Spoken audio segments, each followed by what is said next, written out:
in our community. And so hats off to our graduating seniors, and a special thanks to all the childcare workers in Mason County who definitely contribute incredibly to making sure the kids in their care are taken care of and are kept safe and watched after while their parents are out working. So gratitude all around. Thanks, everybody. Mr. Chair, will you indulge me one last thing? Sure.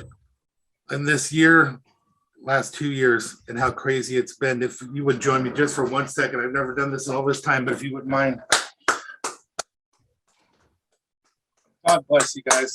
Honestly, thank you. Yeah, 100%. 100%. Thank you. With that, we'll move on to item 5, our open forum for citizen input. So an opportunity for members of the public to address the commission on items that are not on today's agenda. If you're a member of the public and have comment, you can get my attention by using the raise hand feature at the bottom of your Zoom screen, or simply unmute yourself and state your name and try and get my attention that way. Any public comment on item 5? Okay, seeing none, we'll move on to item number 6, adoption of the agenda. Mr. Chair, I move for adoption of today's agenda as presented. I'll second that. It's been moved and seconded to adopt today's agenda as presented. Any discussion? Hearing none, I'll call for the vote. All in favor, say aye. Aye. Aye. All opposed? The motion carries. Moving on to item number 7, approval of minutes. We have a lot of minutes, so just bear with us. February 28th, 2022, March 7th, 2022, March 14th, 2022, March 21st, 2022, March 28th, 2022, and April 4th, 2022 briefing minutes, February 15th, March 1st, March 15th, March 29th, 2022 regular minutes, March 1st, 2022 Finance Committee meeting minutes. Mr. Chair, I move that we approve the minutes as stated. Second. It's been moved and seconded to approve the minutes as stated. Any discussion? Hearing none, I'll call for the vote. All in favor, say aye. Aye. Aye. All those opposed, the motion carries. Moving on to item number 8, it's approval of our action agenda. Commissioners will read through the items on today's action agenda, at which point commissioners or members of the public may ask questions and request to have items removed for a separate discussion and vote. Commissioner Trask, if you'd please take items 8.1 through 3, Commissioner Netherland 8.4 through 6, and I will take 8.7 through 11. Thank you, Mr. Chair. Item 8.1, approval of warrants and treasurer electronic remittances. Claims Clearing Fund warrant number 8087349 through 8087606 in the amount of $1,109,728.40. Direct Deposit Fund warrant numbers 86056 through 86446 in the amount of $776,989.05. Salary Clearing Fund warrants number 7006570 through 7006604 in the amount of $1,041,834.79. Item 8.2, approval to issue a request for qualifications for architectural and engineering professional services. Item 8.3, approval to set a public hearing on Tuesday, May 24th, 2022 at 9:15 a.m. to inform citizens of the availability of funds and eligible uses of the State Community Development Block Grant and receive comments on proposed activities specifically funding the Community Action Council of Lewis, Mason, and Thurston counties, as well as receive comments on the current 2021 program. Mr. Chair, item number 8.4 reads approval of the 2022 Medicaid Transformation Project MTP amendment with Cascade Pacific Action Alliance to continue opioid response through mobile outreach. Item number 8.5, approval of the vehicle take-home assignment authorization request form for Roy Byerly, Road Operations Supervisor, with an effective date of January 10th, 2021, and an expiration date of December 31st, 2022. Item number 8.6, approval of the Washington State Patrol WSP agreement, number K 17595 for the fiscal year 2021 National Criminal History Improvement Program NCHIP grant, the amount of $8,014. Item 8.7, approval of the ordinance concerning the composition of the Mason County Board of Health. Item 8.8, approval of the Washington State Recreation and Conservation Office applicant resolution authorization for the Sand Hill and Union Parks grant. Item 8.9, approval of the interlocal agreement with Public Utility District 3 for the Internet Redundancy Program. Item 8.10, approval for the chair to sign the renewal permit application, state permit number ST0006224 for the Belfair Water Reclamation Facility. And item 8.11, approval for the chair to sign the letter of intent to comply with Washington State Department of Transportation Title VI Plan and the United States Department of Transportation Standard Title VI Non-Discrimination Assurances. That is part of the county's annual update and accomplishment report covering the reporting period from April 1st, 2021 to March 31st, 2022. Commissioners, having read through, having read through the items on today's action agenda, do you have any questions or items that you'd like to have removed for a separate vote? Okay, any members of the public have items they have questions on or would like removed for a separate discussion and vote? Okay, hearing none, I would entertain a motion on the action agenda. Mr. Chair, I move for approval of the action agenda as presented. I'll second. It's been moved and seconded to approve the action agenda as presented. Any discussion? Hearing none, I'll call for the vote. All in favor say aye. Aye. Aye. All those opposed? The motion carries. Moving on to item number 9, other business. Are there any department heads or elected officials that would like to address the commission? If so, use the hand raise feature, unmute yourself. I'll recognize you. Okay, seeing none, we'll move on to item 10.1, a public hearing to consider approval of the annual update to the Capital Facilities Plan, Chapter 6 of the Mason County Comprehensive Plan. And ask staff Marissa Watson to please brief. Good morning, commissioners.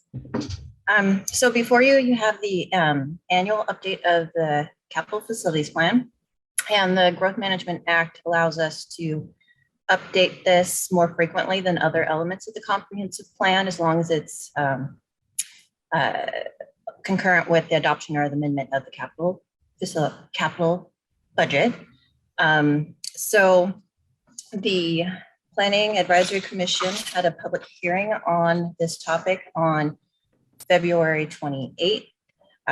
Prior to that, staff filled out a SEPA checklist and made a determination of non-significance on February 7th of this year, and the comment period closed on the 22nd. We did get some comments from the PUD. They were received after the deadline, but they're still in your packet.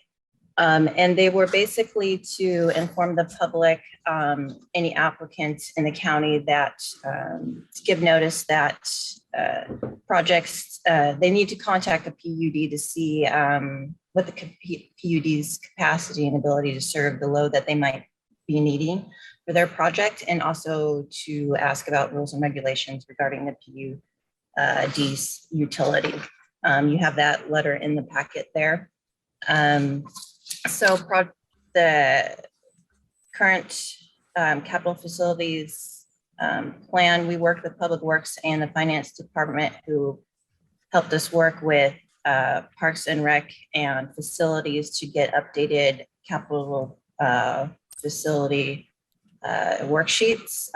And those are all projects that were already approved by the BOC through the annual budget process. So those were updated by those departments and then sent over to me to update the capital facilities element. The departments, Sheriff's Department, District Court, Supreme Court also updated their narrative in our chapter as well. And there were other things like some Scrivener errors, dates that we updated as well. And we were just trying to get the capital facilities plan to reflect the capital budget as well as possible. And so hoping that that we can get the BOC's approval to move forward with those amendments. We did notice the public per Title 15.07.030. We had a public hearing, like I said, on February 28th with the PAC. It was advertised in the Journal and on the county website. This public hearing was advertised in the Journal and the website as well.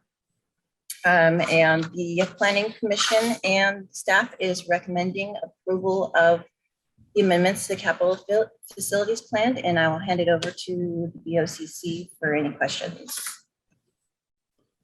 Great. Commissioners, any questions for Marissa? Okay, no questions from the commission. Marissa, members of the public, if you have a question, raise your hand. No.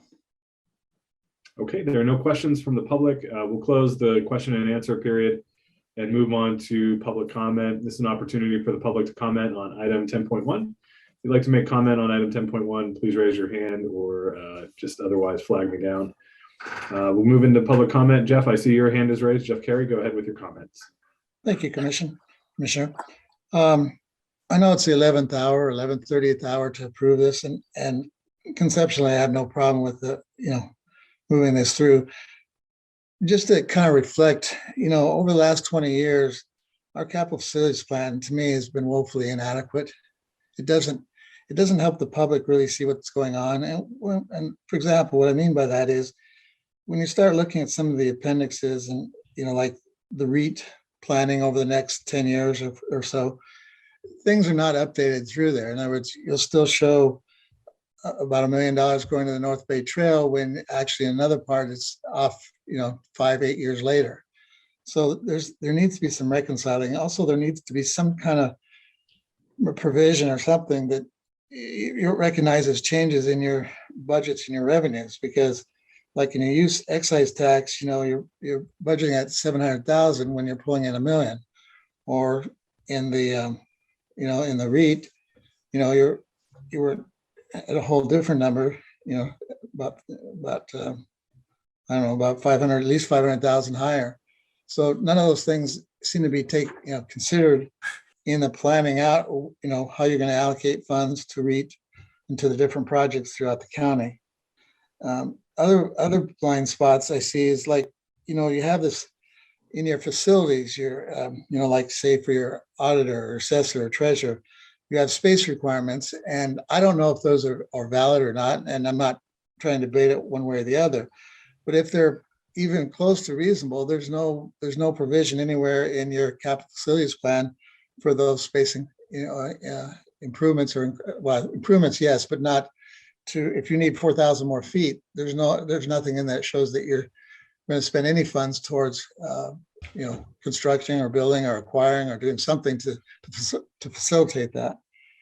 And I noticed some things seem to be the same for the last 20 years, and they need to be looked at. Like the space requirements for the audit or the assessor seems to be a number that's been there since 2005, 2002. Always a particular interest to me, as you always know, is our wonderful area called the sewer. One thing I noticed is that in 2022, on the plan here, it looks like you're getting ready to look at the increased capacity for North Bay Case Inlet, which is fine. I have no issue with that concept or doing that. The concern I have is that there's no discussion again going with the public, because if you're, first of all, to me, there should be more of a comprehensive plan for the sewer. We don't have it. But forgetting that for a moment, which has been an ongoing problem for the last 20 years, but forgetting that for a moment, where we look at spending $3 or $2.5 million here for North Bay Case Inlet, even if you're getting grants and even if you're doing those different things to acquire additional revenues, you're still, the way it looks right now, to me, it looks like you're going somewhere between $15 and $17 a month more per month per user, or ERU, for residents and businesses on that sewer system. So there's never been any discussion about that, to the public that I'm aware of. These are the kind of things I think that when you do these capital facilities, they need to reflect some sense of what's really happening. I understand it's not going to be perfect. I don't expect it to be perfect. I'm more that when we're off, 10, 20%, then that's when I start to take notice. less than that, yeah, it adds up, but, things can happen. And then finally, looking at, I can't reconcile, when I look at the Belfair wastewater system, I can't reconcile that presentation there to what we've talked about here in the last 3 or 4 months with Belfair Sewer. I see pieces that are kind of close, but there's no way the public can tell what the hell's going on in this county financially, really. I mean, and when I say that, I know that's a global statement. Obviously, the county is preparing these monthly reports, and that's more visibility in the last few years than we've had in a long time. And I appreciate that. But as far as looking at our projects and what's coming down the road, the average public can't tell really what's going to happen. And so I guess fundamentally, I leave you with the thought that we need to get this to reconcile closer to, first of all, within the report, just start within the report, reconcile, but two, then to reconcile with what we're discussing in public with different projects and what have you. And all I say is, to me, after seeing this since 2000, started when I got around in 1999, 2001, that time frame, we have not made a lot of progress. And part of, just as the sewer is one example, it's sorely needing some, at least outline of a comprehensive plan to at least start with Case Bay or North Bay Case Inlet, because there's no plan, at least to the public. Thank you. Thanks, Jeff. Any other members of the public for comment on item 10.1? Okay, seeing no other public comment on item 10.1, we'll close public comment and move on to commissioner deliberation or motion. Mr. Chair, before we do that, if we were to make a motion, would you want since it is an ordinance, would you actually want the ordinance read into the motion somewhere in this process? Is that how we've traditionally done We it? don't do a lot of ordinances over the years. That's just, Yeah, I don't know that there's a procedure. I mean, I think if you want to read it, and make that part of your motion, then I would certainly recognize that. And if there's a second, would move forward in that way. okay, well, if it's not needed, I won't read it in. I'll go ahead and make a motion, but I will have a comment, a motion to go ahead and approve the comprehensive plan as presented today. Adopt the amendments to the Mason County Capital Facilities Plan. I'll second. It has been moved and seconded to approve and adopt amendments to Mason County's capital facilities plan as part of the comprehensive plan as stated. Any discussion? As Mr. Chair, I'm hoping that we will make it a point, Jeff's words are well taken, and I very much appreciate him. I actually hope he applies to be on the Planning Commission sometime in the future. Every time I see him, I think about that. I hope that we do make it a point that during this next year to do a comprehensive plan for our sewers. And then also, though, for the next year's capital facilities plan to reconcile those numbers, as we probably should. That's all good advice that came from him. But I'm standing in support of what we have right now, because the work has been done. We could just make it better the next time. Great, thank you. Commissioner Trask? Yeah, I second what Commissioner Netherland said and appreciate, Jeff, your comments. They're well stated and I appreciate them a lot. I also would like to thank Marissa and staff for the work that they've put into this. I think it's so cool now that Mason County is moving into the 21st century. And you can see where the changes on the ordinance have been taken, or on the facilities plan, where those changes have been changed and it's documented. So I appreciate that. I like being able to see the comments and what was deleted or changed. So thank you for that, but also to really thank Marissa and staff for the work that they've done. Great. Thank you, commissioners. Yeah, I'll echo that. Marissa, great work. Appreciate everything you did with the planning commission and all the prep work that goes into putting this together. No issue with Jeff's comments at all. I think they are well stated, and I don't think anybody's under any illusions here that the capital facilities plan continues to need improvement. And I know that staff is committed to working on that and working with the commission on that. And so I know that that's been something that we've talked about being on planning's work plan going forward. Just had that conversation with, Kel Rowan this morning.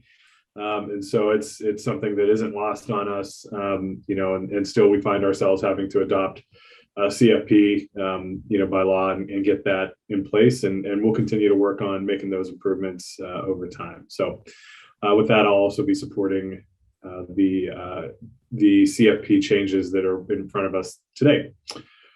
Commissioners, any other discussion? Yeah, one further comment. Both you and I, Commissioner Schutte, served on the Planning Commission. I served on it for, I think, 6 years and chaired it for several years. And one thing I want the public to understand is that, first, thank you, Marissa, for everything you do. I'm telling you that most people don't understand. They're asking, they're begging for the information when these things are not updated.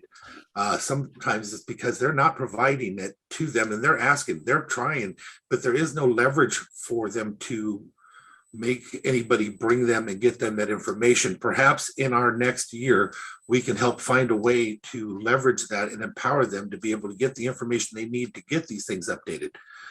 This has been going on forever. This is nothing new. Like I said, it was there while I was there. I'm sure it was there when you were there, Commissioner Schutte, because I remember coming before the board the same.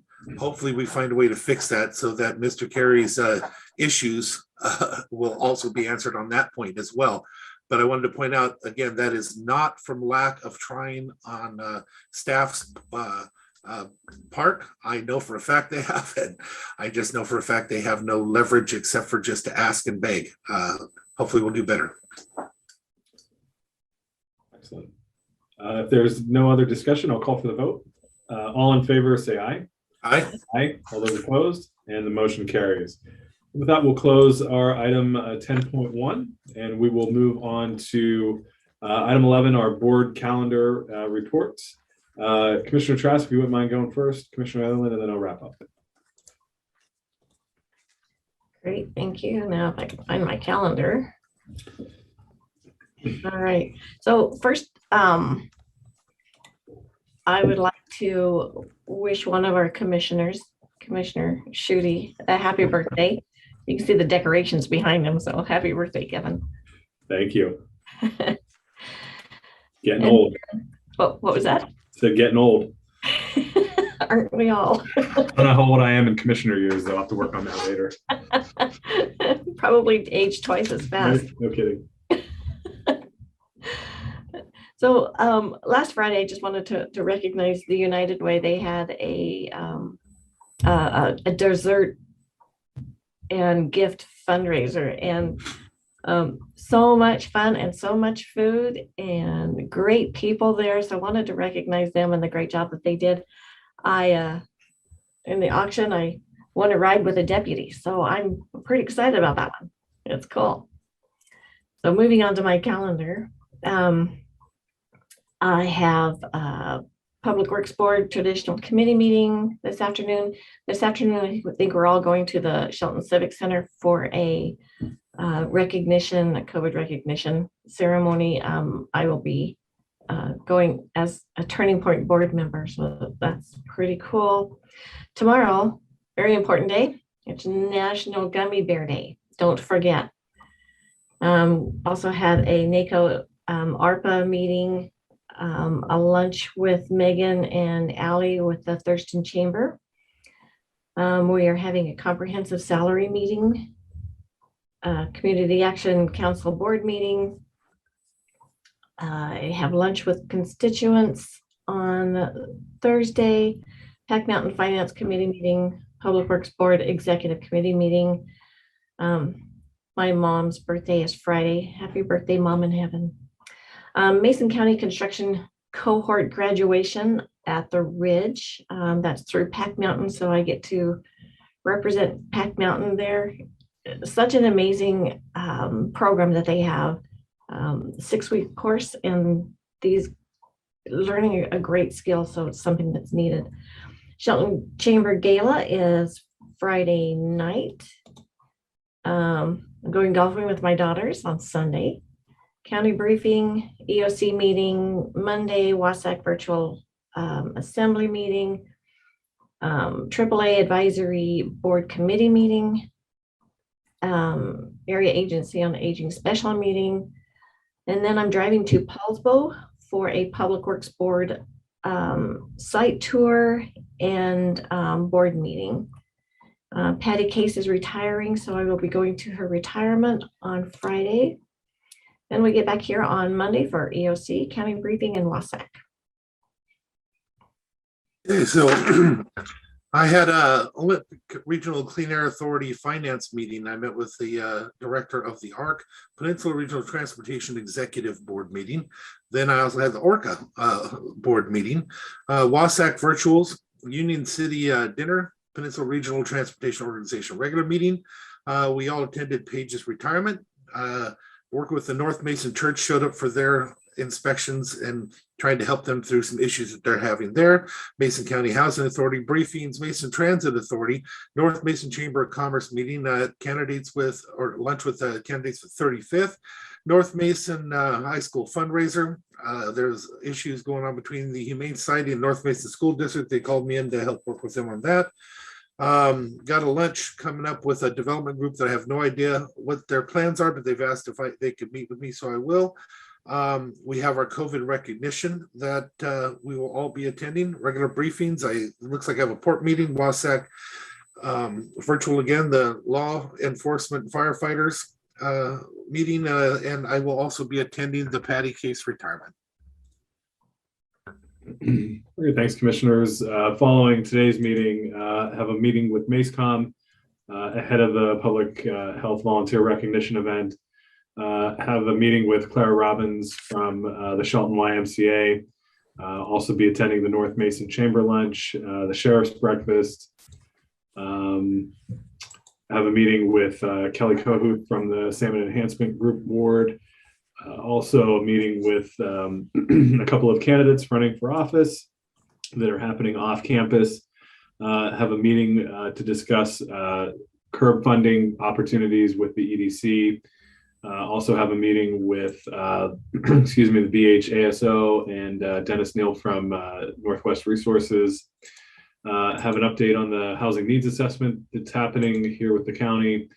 The EDC meeting, the EDC is hosting a meeting with Congressman Kilmer, so attending that, as well as canvassing board, back-to-back days of canvassing board, also Patty Case's retirement, have our briefings, and then my regular check-in with BHASO and Olympic Health and Recovery Services staff leadership, as well as the Mason Crisis Service System of Care Work Group ahead of our next meeting on May 10th. Commissioners, any other items to come before us on calendar reports or board reports? I just had a meeting pop up for DNR litigation, and that'll be on Friday. Great. Okay, commissioners, if there is nothing else, I would entertain a motion to adjourn. So moved. Second. It's been moved and seconded that we adjourn. Any discussion? Hearing none, I'll call for the vote. All in favor, say aye. Aye. Aye. All those opposed, and the motion carries. Have a great week, everybody. Happy birthday. Thank you.